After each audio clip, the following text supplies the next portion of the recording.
The Roman Empire in their prime were the most extensive political and social structure in Western civilization.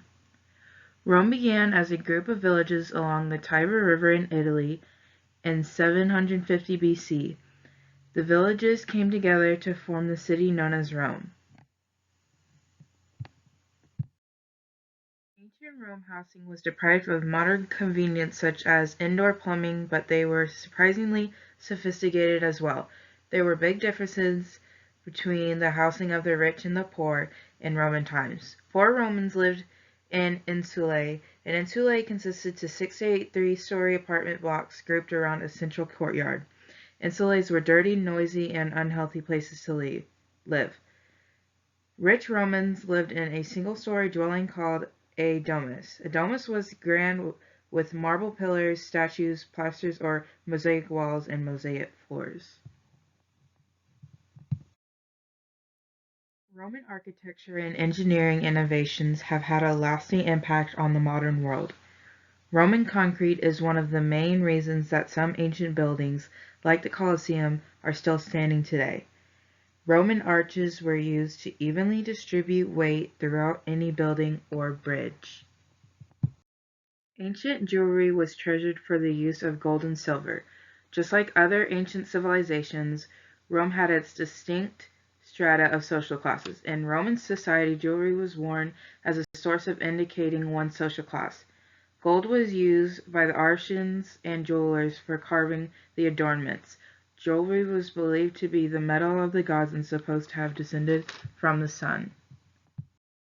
The currency of ancient Rome typically consisted of coins made from various metals such as gold, silver, bronze, and copper. Various reforms about Roman currency, trading, and finances were undertaken over the course of centuries of ancient Rome, and although the coins of the civilization were made of precious metals such as gold and silver, their actual value was slightly higher than the worth of that quantity of the metal. Pottery was an important part of daily living in ancient Rome. Romans used earthenware for most of the purposes. A huge quantity of utensils, cooking pots, and fine wares were produced. These items provide a rare insight into Roman life and society. Romans preferred to engrave their pots. Roman pottery can be divided into two main categories: fine ware and coarse ware. Gaul, North Africa, and several parts of present-day Italy were known for their pottery all over the empire. Ancient Romans played two games with dice, tale and tesserae. Tale was used 4 dice and you won when each die showed a different number. Tesserae was played with 3 dice and you won if all 3 dice landed on 6. As dice became popular, so did gambling. Gambling was a huge problem in Rome that it had to be banned, and if one was caught gambling, they were arrested. Julius Caesar was a Roman general and governor. Power overtook Caesar and made him a dictator. Thus, Rome's republican government was no more. Julius adopted a son who was the first Roman emperor to help bring Rome back to peace from the dictatorship his father Julius had created. Roman armor were well designed and advanced. It was not of a better quality than that used by some of its enemies. The ancient Roman possessed a huge military, infantry, cavalry, and navy, and the various warfare techniques and weapons which they used were so sophisticated for their time. This double-edged short sword were an invention of Iberian tribes in the 3rd century. The Romans encountered this blade in what is now Spain during the Punic Wars against Carthage. The Romans quickly adapted the Spanish-style sword to their own use, and the gladius was born. Roman clothes were made of wool by women of the family until the rich became rich and had slaves. Cotton and silk were used to make togas for the wealthy. Even if they were rich, the cloth was washed with chemicals and urine. If one could not afford a well-made tunic, 2 pieces of wool sewn together to make holes for the arms would be what the poor people would be buying and wearing. Come join us at the Roman Empire Museum to look at fascinating artifacts from ancient Rome and during the Roman Empire. You will be going into the art room, the big room, the money room, the war room, and last but not least, the clothes room. The art room is the first area that you will be walking into when you walk into the museum. There will be collages around the walls, and you could take pictures in front of them. And there will be pamphlets and brochures telling you what your tour is going to be.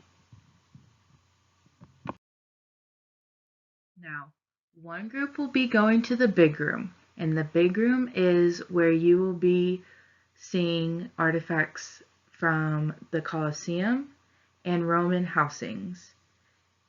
These will have little note cards by them so you get to know a little bit more about them. The money room is what it seems. There are coins, jewelry, pottery, and the Roman dice, and they'll all have extra information about them on there. Go take a look and see some coins. The war room probably is the most popular out of all the other rooms. It has a statue of Julius Caesar, an artifact of the gladius, and some artificial armor. So go look at Julius, go look at the gladius, and go look at that armor.